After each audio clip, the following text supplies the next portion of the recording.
Steve here for Who Took My Dice, and welcome to another mini-boss battle.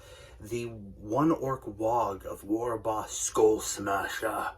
As he tries to go through and crump as many heroes, doesn't matter where they're from, he's going to take them all on. This is his one true goal in life, and we're going to get on to the second battle now. If you didn't see the last one from last Monday, it was Skullsmasha himself versus one of my scratch-built Aldari Ulthway Otark. And while the Otark did put up a pretty good fight, he just couldn't deal with the sheer might of Skullsmasha.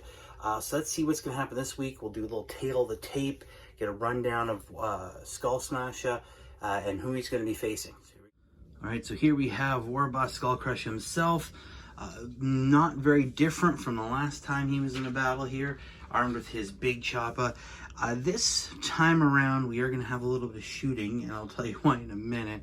And a lot of those people who are big fans of what you see is what you get, WYSIWYG, however you want to call it. This is again an old fantasy model that I've cobbled together with some bits to make it a 40k Warboss. He is going to be used as combi rocket shooter in this one. It's a DACA 3/2, strength 4, 0 AP, 1 damage shooter. I'm not going to go with the rocket yet. Try and give the other side a bit of a fighting chance. But yeah, so obviously he doesn't have it on him. But for the turn, you know, just for the model the way it is for this battle, that's what he's got. He's still got the 5+ invulnerable save and his big choppa, which is a +2 strength, AP -1, 2 damage weapon. Yeah, and strength 6, toughness 6, 6 wounds, 5 attacks. Just a beefy, all-around awesome Skull Crusher, which is why he has the name. The challengers this week will be this command squad and the company commander of the Astra Militarum. I painted these guys up years ago as sort of a Ultramar auxiliary force, hence the blue and white coloring there, sort of a guerrilla warfare. I don't know, I was just having fun with it. The command squad is obviously armed with las guns. The company commander is armed with a power fist and a bolter. Power fist is a 2 times strength, AP -3, 2 damage. Obviously there's a -1 to the hit roll just because it's such a bulky weapon. The bolter obviously rapid fire, strength 4, 0 AP, 1 damage weapon, and the las guns being what they are. That's why I've gone for shooting, to try and give these guys a little bit of an extra chance, because I'm not really confident they're going to be able to take on Skullsmasha. Maybe I should be a bit more objective in this, but I'm actually kind of rooting for the green giant myself. I don't know about you. But let's get to the fight here, roll some dice, and see who wins this. The battlefield is set. On one side, we have Warboss Skullsmasha ready to take on his next victim. On the other side, a company commander guarded by his brave bodyguard. Let's see if this illustrious commander can earn himself the recognition of being an Imperial hero for downing a Warboss, or will Warboss Skullsmasha claim more victims for his personal wog. Alright, well, let's see here. So we're actually, as I said before, we're going to be doing some shooting this time. So the guardsmen aren't going to let them fire away right now. They're within rapid fire range, so we're going to gather some dice here. 2 shots each. See how this goes. Kind of roll right in the middle here. They need a 3+ to hit. What's the skill? Alright, so, one rolled off there. 1, 2, 3. Not so bad. A lot of them hit. I mean, it's hard to miss a giant rampaging orc. Hard part now, can their las guns pierce the armor or the hide of this brute? They need 6s. 1 6 is cocked roll again. And nothing.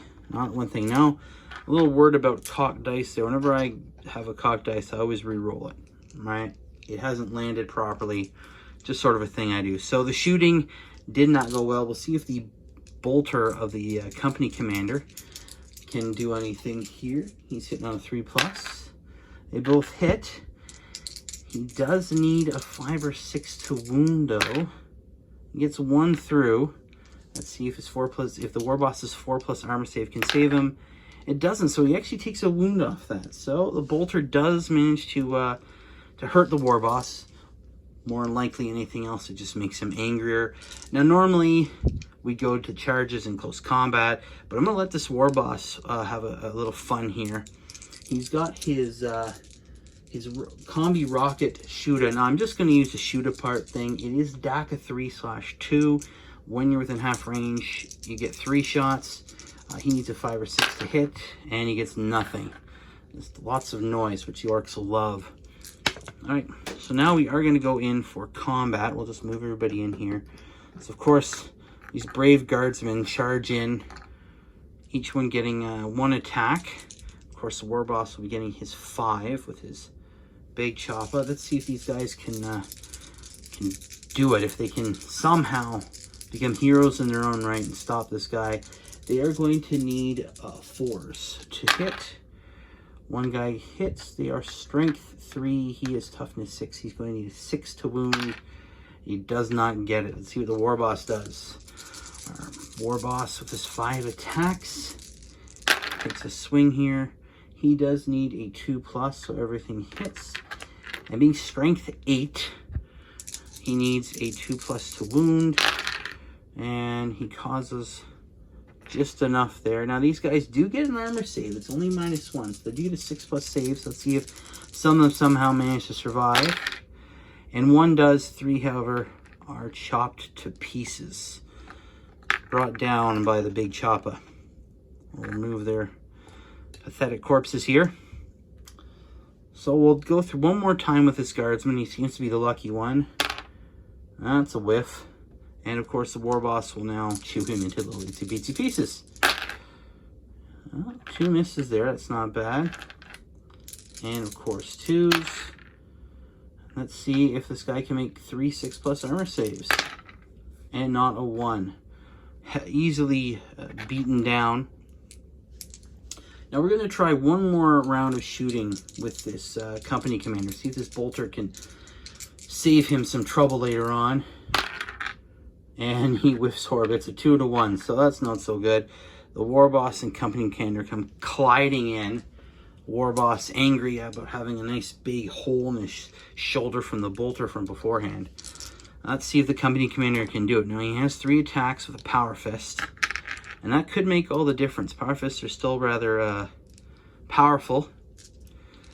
And of course the Warboss. Now like last time, I'm going to roll off. No, it doesn't matter who charged in, who got to go first. They're going to roll off at the same time. So we'll do the company commander here. He does need normally a 3+, however with the bulky power fist, he does get a -1, so he needs 4s. And he gets 1 in. And he needs a 4+ to wound. He's only strength 6 with a power fist. Skullsmasha is toughness 6. And he gets 1 through. Okay. Now Skullsmasha's turn. He needs a 2+. And being strength 8 against toughness 3, he needs 2+ to wound. And he gets 3 through. So let's see if he can make his 5+ invulnerable save for being dead tough. The power fist obviously makes a joke of his 4+ armor save. Let's see. And, oh, no, he takes 2 wounds. So he was down by 1, now he's down 3. He's down to 3 wounds. Now, that's the big moment here. That AP -1 big chopper does allow the company commander to have a 6+ save. However, he's going to go with his 4+ invulnerable save thanks to his refractor field. And he needs 4s. He does save 1, but he fails 2. And this is a 2 damage weapon. That will cause 4 wounds to him. And the company commander is slain. Smashed down. His skull, like many others now, broken to the ground. And Skullsmasha lets out a big whoa as he shoves his weapon into the air, victorious. Like I said it before, I kind of didn't think the guard could do it. They did put up a bit of a fight, but in the end, Skullsmasha victorious. He's now 2-0, off to a great start on this personal WOG to beat the living heck out of Warhammer 40,000 itself. We have round 2 done, guys. Skullsmasha is the victorious one again. He has smashed more skulls. This time, some poor Imperial Guardsmen, and unfortunately in this type of universe, they will not be missed. So next up, I'm thinking maybe Imperium has to take this this Warboss a bit more seriously. And maybe someone of an inquisitorial nature may have to deal with him. And maybe, just maybe, Warboss Skullsmasha, right, might be ready to take on some beaky boys. I don't know. What do you guys think? Let me know down below. And as always, guys, thank you very much for watching. If you haven't, please subscribe, share with your friends, hit the like button. And as always, I'll see you next time, guys. Keep rolling those dice.